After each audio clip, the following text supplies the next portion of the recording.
there is, in the Chumash, we talk about the journeys of the Jewish people. And what is the idea of our journey?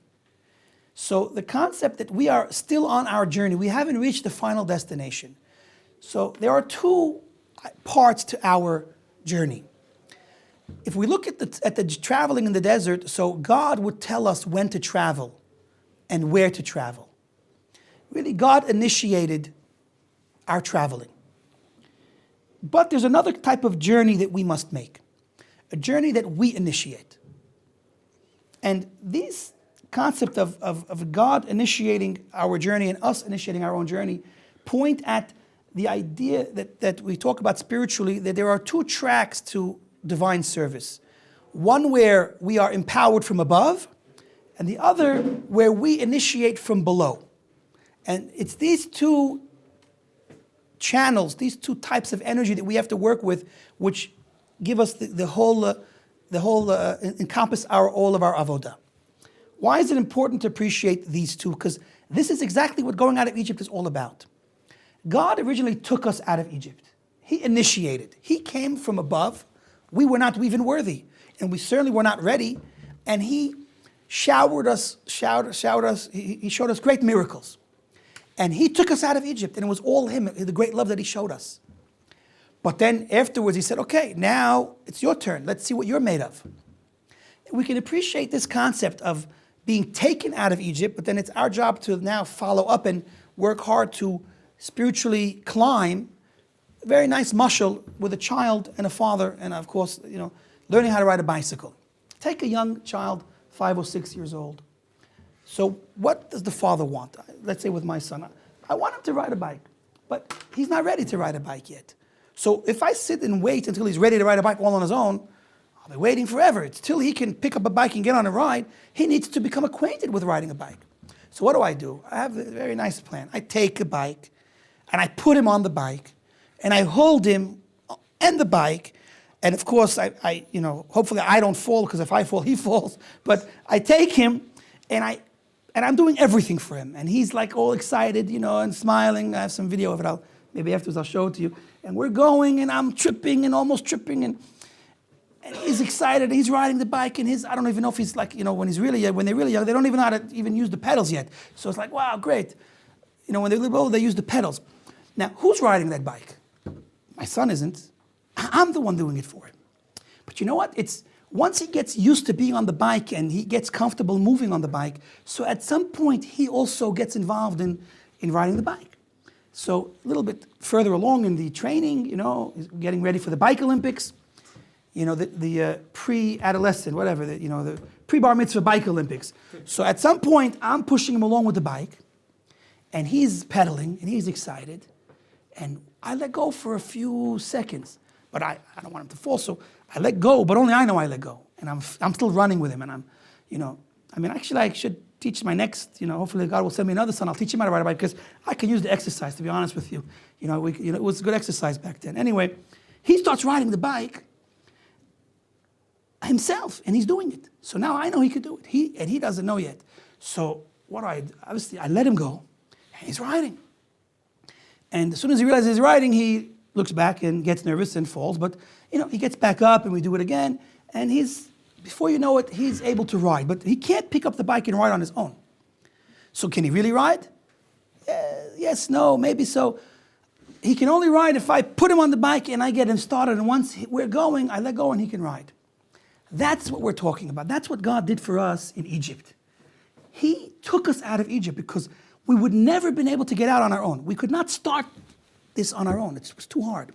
But once we are rolling, then we can continue. And that's the idea of God empowering us from above. But at some point, you're ready for your child to get on the bike on his own. So he has to now pick up the bike and start on his own and ride. And he will eventually do that. But what got him to that point where he could ride on his own? Of course, if I didn't start with him in the beginning, he would never be able to pick up the bike and ride on his own. Obviously, until he's much, much older. So even when he picks up the bike and rides on his own, it's also because I helped him. And that's what we have to understand. Now that God hides himself from us in a time of exile, and it's like he's not there, and we have to pick up the bike ourselves, and we have to get on and climb, and it's hard, and we're fortunately lazy. At least I'm lazy.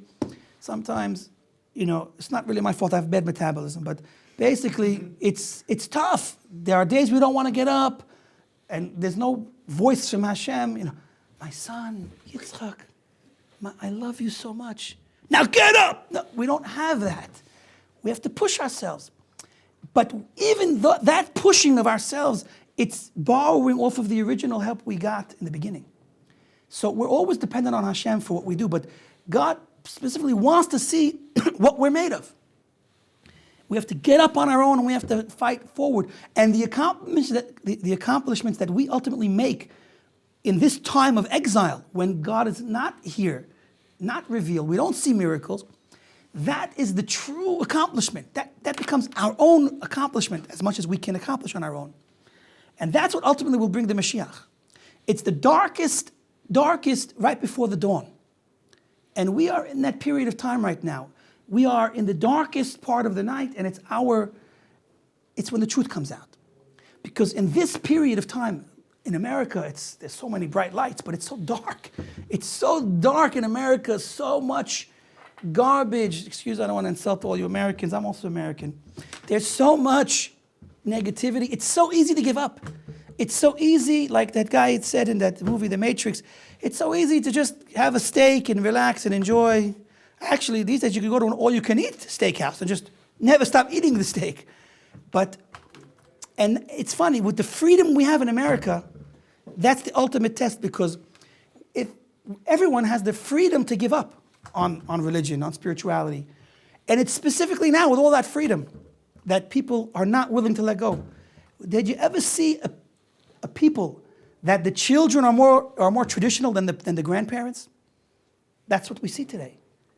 Because the soul doesn't die. The soul will not die. It might fall asleep. It might become even, unfortunately, there are people out there that are like spiritually crippled, but they never die. And we're seeing now, one by one, people are waking up, people are coming back to the religion, and we're coming on. This is the darkest moment right before the dawn. And this is also part of the idea. The idea of doing tshuva is also, where do you think a person all of a sudden, snap, can do tshuva? The idea of doing tshuva, of waking up to a reality that you've been asleep to all your life, is something that's really beyond you. Now, when we say that a person is trapped in Egypt, so that's true, but not completely. There's an aspect within a person. There's the essence of every Jew. We're talking about the essence of his soul. It's called a chelek elokah, a part of the divine. That aspect of a person never gets trapped in Egypt. That part of a person is always free. The Baal Shem Tov says a beautiful idea. He says that, based on a Mishnah in Pirkei Avot, every day there's a heavenly voice that calls out to us to wake us up, to bring us back on the right path. Anybody here heard it? If anyone says yes, I'm going to be worried. But anybody heard it? Did I ever tell you one time I was late at night, I was out on the street, and I saw a bright light. I thought it was a sign from heaven. It was a police guy flashing his light bulb saying, "Hey, you, wake up!" Just kidding. That essence of our soul, that's part of us, is always awake.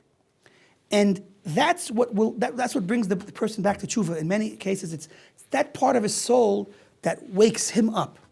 And that part never goes to sleep. The essence of the soul within. So it's only externally that we become alienated from Judaism, but inside, our neshama can never be separated from Hashem.